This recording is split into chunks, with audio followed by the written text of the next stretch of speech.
This is the story of how I went from daydreaming about my dream house to making it a real-life design. Hey everybody, my name is Ian, and I'm on a mission to find my passions, and today I'm going to tell you the story of how I dipped my toes into the world of design. When I was younger, I used to watch HGTV with my mom all the time, and I don't know, something about that show turns everybody who watches it into a world-class architect. You know, suddenly Karen, who's never drawn a damn thing in her life, thinks that she could design a masterpiece.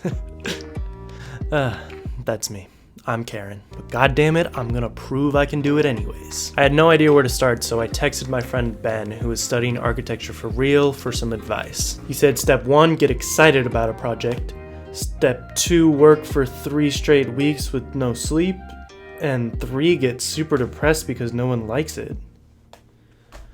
Maybe I don't want to do this. Well, I don't love the idea of steps 2 and 3, so let's just start with step 1.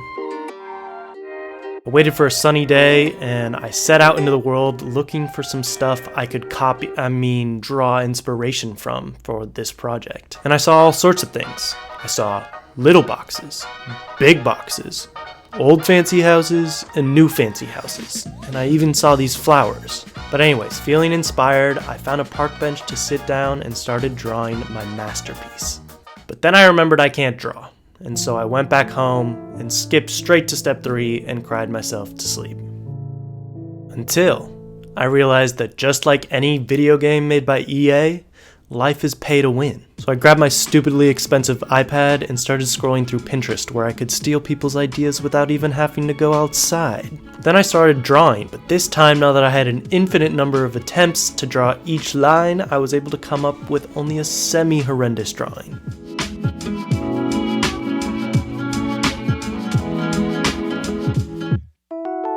Then it was time for step 2. Up to now it's been fun and games, but today we're modeling, so it gets real. I had to dig deep into my brain to remember my 6th grade class where I learned SketchUp, but after a while it was starting to come back to me. Sort of. Well, we're done with the first rough model. Obviously there's still a lot of work to be done. I then got completely sucked into modeling until the next thing I knew was 2 in the morning, and I pretty much had it finished. Unfortunately, the time lapse for this didn't work, so I know it's kind of I did some mining off camera, but trust me, I did this legit. You'll be able to tell because it's still pretty dog shit. I was actually pretty proud with how this turned out, but I still felt like I could bring it to life just a little bit more, so I headed to the local art store in order to take this project to the next level. I got some thick poster board that I was going to use to turn my design into a scaled model, as well as some glue and an X-Acto knife to put it all together.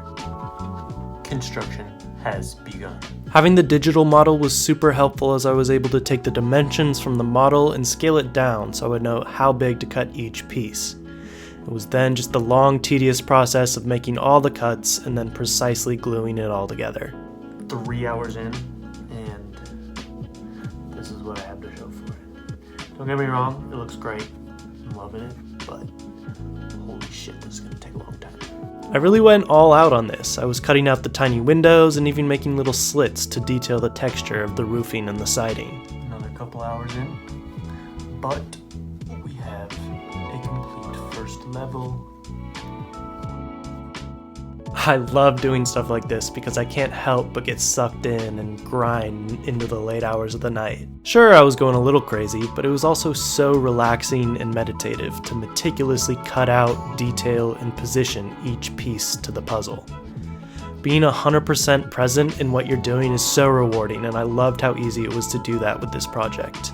Then, finally after 3 straight days, no sleep, I was finally finished.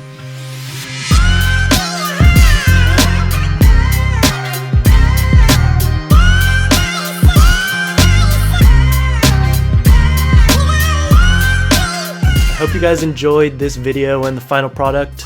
If you want to help me skip step 3, then in the comments tell me you're proud of me or something. Oh, and I'd also love if you could like and subscribe.